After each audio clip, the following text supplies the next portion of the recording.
আসসালামু আলাইকুম আমার দেশবাসী ভাইরা, প্রত্যেক ভাইকে বলছি এই ভিডিওটা টান দিবেন না, কথাগুলো শুনে যাবেন। আমার দেশবাসী ভাইরা, প্রথমে আপনাদের কাছে ক্ষমা চেয়ে নিচ্ছি। আমার দেশবাসী ভাইরা, সোশ্যাল মিডিয়াতে ব্যাপক পরিমাণ ভাইরাল এই ভিডিওটা। আমি কোনো আস্তে কোনো কথাই বলবো না। আমার দেশবাসী ভাইরা, আজকে আপনারা ভিডিওটা দেখে যাবেন। কি ন্যাক্কারজনক কথা আর কি ন্যাক্কারজনক ঘটনা।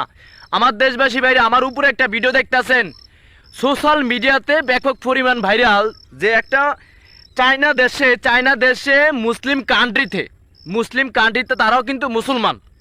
সেখানে বিষয়টা হচ্ছে, আমার দেশবাসী ভাইরা, পাপ কোনোদিন বাপকে ছাড়ে না। কিন্তু আমার কথা হচ্ছে, যদি এই ঘটনাটা ঘটে থাকে সঠিক, আমি কিন্তু শিওর জানি না, কিন্তু আমার দেশবাসী ভাইরা, আমি ফেসবুকে ইদারিং বিগত এই একটা সপ্তাহ তালেই মানে ফেসবুকে ঢুকতে পারতাছি না ওনাদের কারণে। আর আজকের ভিডিওটা মূলত উদ্দেশ্য, আমি নিজে বাধ্যতামূলক হলাম যে ভিডিওটা বানানোর জন্য। আমার দেশবাসী ভাইরা, আপনাদের কাছে প্লিজ আপনারা ভিডিওটি শেষ পর্যন্ত দেখবেন। এখানে অনেকগুলা ভিডিও আছে,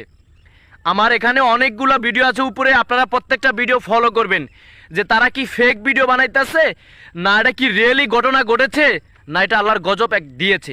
আমার দেশবাসী ভাইরা, আপনাদের কাছে একটা অনুরোধ করি, বিনত অনুরোধ, আপনারা সম্পূর্ণ ভিডিওটা দেখে যাবেন। কিন্তু দেখেন, আমাদের বাংলাদেশে অনেক সোশ্যাল মিডিয়ার ভাইরা কিন্তু এই ভিডিওটা ব্যাপক করে নিয়ে আলোচনা করতেছে এই সমস্ত ভিডিওগুলো নিয়ে। তো আমার কথা হচ্ছে, আপনারা জানেন যে আমি বিভিন্ন রাষ্ট্রের বিভিন্ন জেলার বিভিন্ন বিষয় নিয়ে কিন্তু কথা বলি, যতটুকু পারি ইসলামের পক্ষে নিয়ে কথা বলি। তো আমার কথা হচ্ছে, আমার দেশবাসী ভাইরা, ইসলাম এমন একটা জিনিস, হিন্দু ধর্ম হোক, খ্রিস্টান ধর্ম হোক, কোনো ধর্মকে আমি ছোট করি না। আমার দেশবাসী ভাইরা, আজকে আপনাদের কাছে এই ভিডিওটা খুবই গুরুত্বপূর্ণ।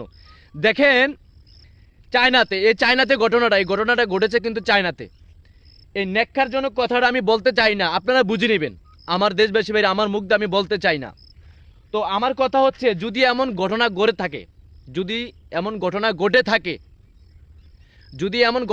থাকে, আমি বলতে চাই আমার দেশবাসী ভাইরা, যে আল্লাহ পাক প্রত্যেকটা মানুষকে কোনো না কোনো বিষয়বস্তু দিয়ে কিন্তু কিছু দেখাইতেছে, যে তুমি যা করতেছো সব কিন্তু রং। আবার দেখেন, বর্তমান আমাদের সোশ্যাল মিডিয়াতে কিন্তু ব্যাপক পরিমাণ ভাইরাল, আপনারা মনে হয় এই ভিডিওগুলো দেখেছেন। কিন্তু আমি এখানে মোট 4-5টা ভিডিও একত্রিত করেছি। আজকে আপনারা ভিডিওটি দেখতে থাকুন। আমি এই ভিডিওটা করতাম না ভাই, বিশ্বাস করেন, আল্লাহর কসম করে বলে আমি এই ভিডিওটা করতাম না। বর্তমানে সোশ্যাল মিডিয়াতে এই ভিডিওটা ভাইরাল দেখা, যে এখানে উদ্দেশ্য একটা, যে মানুষ ভাবছে যে আসলে এরকম ন্যাক্কারজনক ঘটনা কিন্তু ঘটতে পারে, মনে হয়তো অনেকজনে বিশ্বাসও করতে পারে। হ্যাঁ, আমিও বিশ্বাস করি। তো আমার কথা হচ্ছে, আমার দেশবাসী ভাইরা, আল্লাহ পাক চাইলে কিন্তু সব কিছুই সম্ভব।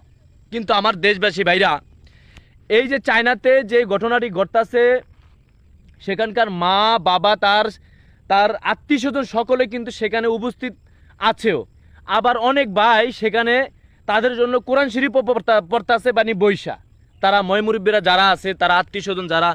আমি বুঝতে পারতাছি না আমার দেশবাসী ভাইরা, যে আসলে আল্লাহ তাআলা আমাদেরকে বানিয়েছেন কত সুন্দর করে, কত ঢক করে। কিন্তু আমার কথা হচ্ছে, আমার দেশবাসী ভাইরা, এরকম ভিডিও আপনারা সোশ্যাল মিডিয়াতে মনে হয় ব্যাপক পরিমাণ সবাই দেখেন নাই, হয়তো অনেকজনে দেখতে পারে। আমার কথা হচ্ছে, আমার দেশবাসী ভাইরা, প্রত্যেকটা এই ভিডিওটা বিশেষ করে শেয়ার করে দিবেন, প্রত্যেকটা মানুষ যেন বুঝতে পারে। আর এখান থেকে আপনারা কি বুঝলেন, কি আশায় বিষয় বুঝলেন, বিস্তারিত আমাকে জানাবেন। আমার দেশবাসী ভাইরা, আল্লাহ যেন প্রত্যেকটা মানুষকে বোঝার তৌফিক দান করে। ভাই, আমি আর কথা বলতে পারতাছি না, কেন, আমার কথা বলার ভাষা নাই। আমার দেশবাসী ভাইরা, প্রত্যেকটা ভাই ভিডিওটা শেয়ার করে দিবেন, আরেকটা ভাই যে দেখে সতর্ক হয়ে চলাফেরা করে। সব ভালো থাকবেন, সুস্থ থাকবেন। আসসালামু আলাইকুম। আর ভুল বলে থাকে ক্ষমা দৃষ্টিকে দেখবেন।